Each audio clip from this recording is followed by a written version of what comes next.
গতকাল রাত্রে রংপুরে অনেক ঘোরাঘুরি করার পর আমার রাত থেকে অনেক জ্বর, শরীর অবস্থা খুবই খুবই খারাপ ছিল। রাত 1টা-2টার দিকে পুরো শরীরে গা ব্যথা, এরপর পুরো শরীর গরম হয়ে যাওয়া। তো আমার তো আব্বু আম্মু সবাই ঘুমাচ্ছে, আমি এই পাশ রুম থেকে অনেক বারবার আব্বু আম্মুকে বলতেছি।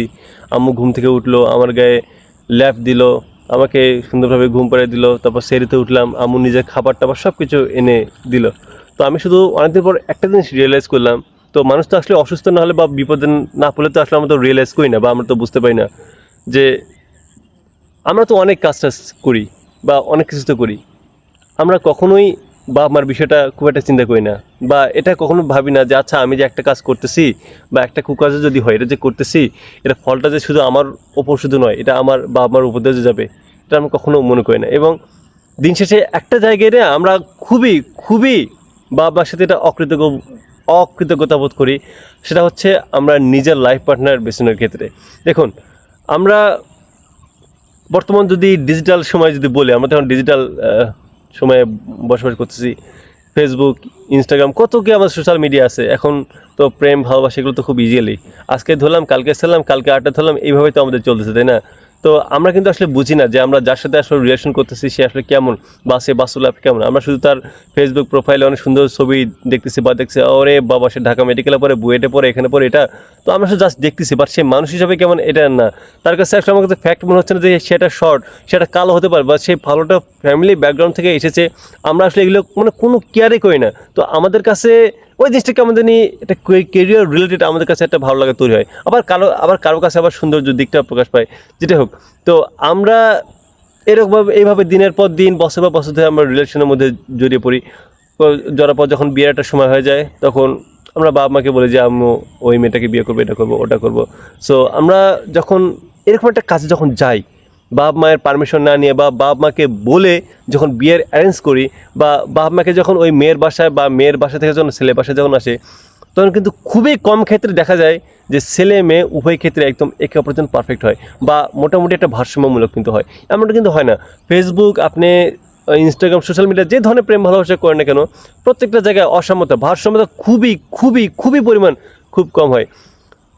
কিন্তু তারপরে কি, বাবা মা যদি রাজি না হয়, আমার ওই মেয়েটাকে বিয়ে করতে হবে, ওই ছেলেটাকে বিয়ে করতে হবে। যদি বাবা মা রাজি না হয়, আমাকে বিষ খেতে হবে, না হলে আমি বাসা থেকে পালিয়ে যাবো। কত রং, কত বাহানা, কত কি। আপনি একটা জিনিস চিন্তা করে দেখেন, 25টা বছর 30টা বছর বাবা মা আমাকে পাললো, এত কষ্ট করলো, এত আমার জন্য পরিশ্রম করলো, আজকে এই দিনটা দেখার জন্য যে বাবা মা আমার জন্য একটা ভালো মেয়ে দেখতে পায় না, আমার বাবা মা আমার জন্য একটা ভালো ফ্যামিলি থেকে একটা মেয়ে বা অথবা ছেলে আনতে পারে না। এটা বাবা মার জন্য কত বড় একটা ব্যর্থতা, তাই না? ব্যর্থতা কি বাবা মায়ের? না, ব্যর্থতা আসলে আমাদের। আমাদের চয়েসটা আসলে খারাপ। আমরা নিজেরা আসলে নিজেদেরকে এতটাই বড় মনে করি, আমরা নিজেরা নিজেদেরকে এত ছোট একটা পর্যায়ে নিয়ে গেছি যে আসলে কোনটা ভালো কোনটা মন্দ আমাদের আসলে এই রিয়েলাইজেশন ক্ষমতা আসলে অনেক অনেক কমে গেছে, যার ফলে আমাদের আসলে এই কাজগুলো করতে হয়। যাই হোক, তবে পরিশেষে শুধু আপনাদের একটা কথা বলে রাখি, যে বাবা মার অমতে বা বাবা মার বিরুদ্ধে গিয়ে আপনি যদি ঐশ্বর্য রায়, যদি পৃথিবীর সবচেয়ে সুন্দরী মেয়েকে যদি বিয়ে করেন, আপনি কখনো সুখী হবেন না, আপনি সুখী হতে পারবেন না। তো আপনি আমার দিকটা চিন্তা করে দেখুন, আমার মধ্যে একটা ছেলে কত বছর, 24-25, এরকম 26 বছর, যেটা হোক, আমার মধ্যে একটা ছেলে যদি এখনও বিয়ের জন্য বাবা মার পারমিশন নিতে চায়, বা বাবা মাকে বলে যে আমি আমার আব্বু আম্মুকে বলি যে আব্বু আম্মু, তো আপনার যেখানে বিয়ে দেবেন এটা ভালো ফ্যামিলি, আপনার যেখানে বিয়ে দেবেন এটা, আমার বিয়ের ক্ষেত্রে আমি কোনো কিছু করবো না, আল্লাহ তাআলা যেন আমার এই দোয়াটা যেন কবুল করে, এবং এটার উপর যেন আমি রাখতে পারি। কয়টা ছেলে দেখাতে পারবেন? কয়টা ছেলে বলবে, কয়টা মেয়ে বলবে যে কিন্তু না করবে না, জানেন?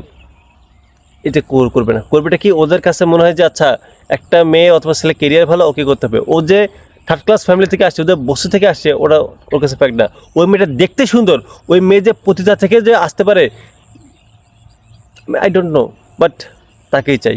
কিন্তু আমরা বাপ মায়ের যে সব থেকে বড় যে বিজ্ঞ, এই জিনিসটা আমি মনে করি। দেখুন, বিজ্ঞ হওয়ার জন্য শুধু শিক্ষার প্রয়োজন হয় না, বই খাতা জ্ঞান প্রয়োজন হয় না। বিজ্ঞ জিনিসটা অন্য।